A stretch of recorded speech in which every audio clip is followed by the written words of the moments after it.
大家好，这两个黑色的小元件啊，就是二极管。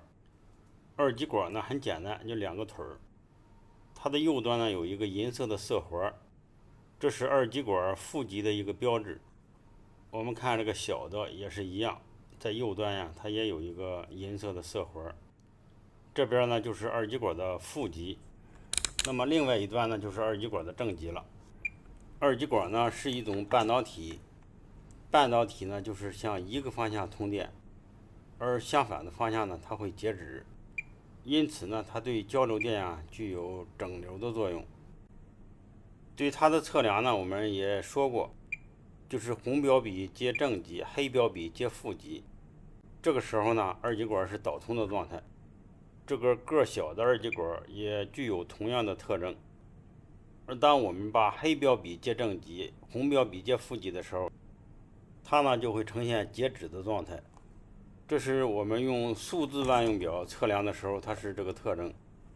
但是我们用指针万用表测量二极管啊，却恰恰相反。指针万用表呢没有单令的二极管档位，我们是利用电阻档的乘100或者是乘1K档位来测量这个二极管的。测量之前呢，我们先把它调一下0。用指针万用表测量的时候呢，应该是黑标笔接正极，红标笔接负极，这个时候二极管是导通的。而如果和数字万用表一样，用红标笔接正极，黑标笔接负极，这个时候万用表是不通的。也就是说，在测量二极管的时候，数字万用表和指针万用表呀，它们所对应的这个二极管的极性正好相反。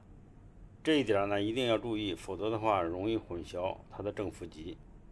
无论用哪一种万用表，如果在测量的时候两端都通，或者是两端都不通，就说明这个二极管是一个损坏的。只有当它在测量的时候一边通一边不通的时候，才说明这个二极管是个好的。